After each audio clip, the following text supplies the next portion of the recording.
Bonjour, je m'appelle Pascal Rouillon, je viens de Lille, en France. Je suis professeur de pâtisserie à l'Arôme, Institut culinaire français.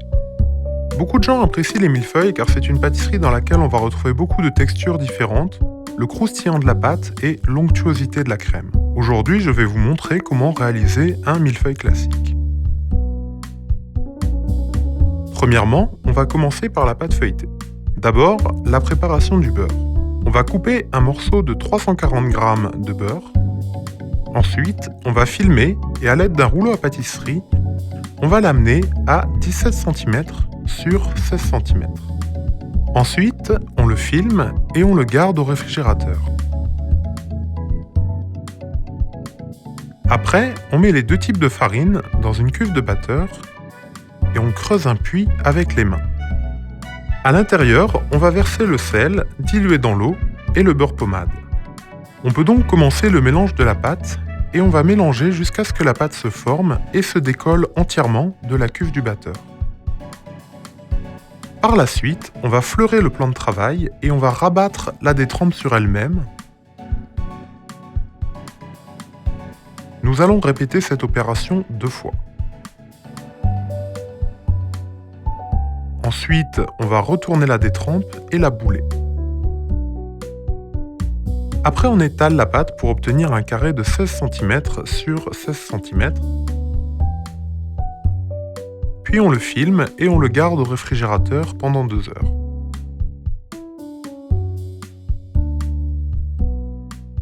Deux heures plus tard, on étale la pâte à 34 cm sur 17 cm. Et on pose le beurre au milieu. Nous allons réaliser une soudure sur le milieu et sur les deux côtés. Après, avec la paume de la main, on va taper la pâte pour obtenir un carré de 20 cm sur 20 cm. Maintenant, nous allons commencer le tourage. Ensuite, nous allons fariner le plan de travail et étaler la pâte à 20 cm de large et 60 cm de longueur. Puis, on va enlever l'excédent de farine avec une brosse. D'abord, on va plier la pâte en 3, en faisant attention à conserver un carré à l'intérieur. Ensuite, on farine la pâte et on étale la pâte à 20 cm de large et 60 cm de longueur. Puis, on va enlever l'excédent de farine et nous allons plier la pâte en 3 en faisant attention à conserver un carré à l'intérieur. On revient à un carré de 20 cm sur 20 cm. Ensuite, on le filme et on le garde au réfrigérateur pendant 2 heures. Et on va répéter cette étape 2 fois.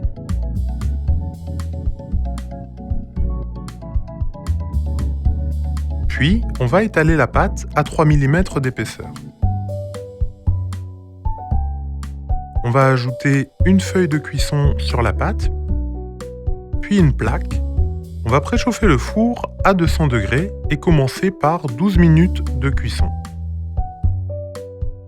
À la fin des 12 minutes, on sort la pâte du four et on appuie la pâte pour faire sortir la vapeur. Ensuite, on va continuer la cuisson à 170 degrés pendant encore 25 minutes. Maintenant, on va faire la crème pâtissière. On va commencer par gratter 2 gousses de vanille. Ensuite, on va réunir dans une casserole le lait, le beurre et la vanille. Et nous allons porter à ébullition. Après, on va mélanger les jaunes, le sucre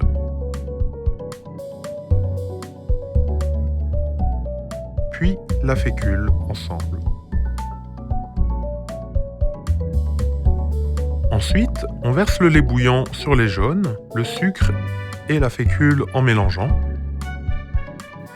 Puis on va remettre le mélange dans la casserole.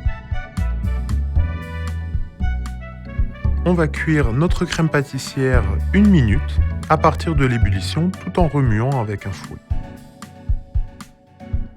Après, nous allons verser dans un cul-de-poule, filmer au contact et garder au réfrigérateur. Ensuite, on va commencer la découpe du feuilletage. Pour cela, on va parer le côté et découper des rectangles de 4 cm sur 10 cm. Puis on va saupoudrer les millefeuilles avec la poudre de caramel. On va les mettre au four à 220 degrés environ pendant 1 minute. Après, à la sortie du four, on va laisser refroidir notre feuilletage. Ensuite, on va faire la crème diplomate. Premièrement, on va lisser la crème pâtissière. Ensuite, on va chauffer à feu doux une partie de la crème pâtissière avec la gélatine hydratée.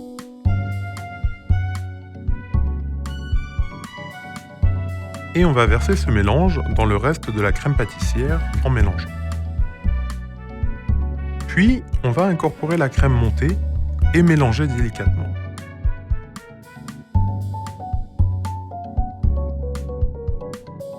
On a terminé la crème diplomate. Ensuite, on va commencer la finition des millefeuilles. On va pocher régulièrement la crème diplomate sur les rectangles de millefeuilles et superposer les étages. On va saupoudrer les millefeuilles avec le sucre glace. On a terminé les millefeuilles. Le millefeuille est une vieille pâtisserie française qui a été créée aux alentours du XVIIIe siècle par Antonin Carême, un pâtissier français de l'époque, et qui se compose de 3 étages de pâte et de 2 étages de crème. Le millefeuille en Chine est plutôt appelé Napoléon. On va reconnaître la qualité d'un bon millefeuille à la façon dont les strates se développent, les feuillets doivent être aérés. On va aussi reconnaître la qualité d'un millefeuille à la coloration noisette de la pâte et à l'onctuosité de la crème, ainsi que la régularité du montage qui va participer à la beauté et à la gourmandise du gâteau. Les points importants pour retrouver un bon millefeuille, ça va être déjà de respecter les étapes du tourage, donc de bien faire attention au temps de repos de la pâte, de faire attention aux dimensions, à la façon d'étaler, d'utiliser le rouleau à pâtisserie pour éviter de faire chauffer la pâte. Ce qui va être important aussi après, ça va être la cuisson. Une surcuisson donnerait de l'amertume à la pâte et aussi bien faire attention à la découpe de la pâte qui va donner la régularité de l'entremets et donc lui apporter sa beauté à la fin. Donc pour manger un millefeuille, on va surtout faire attention au moment où on le mange. Le meilleur moment pour manger un millefeuille, c'est le plus près du moment de la fabrication. Tout simplement parce que sinon la pâte va commencer à ramollir et donc on va perdre ce côté friable et croustillant qui donne toute la gourmandise du gâteau.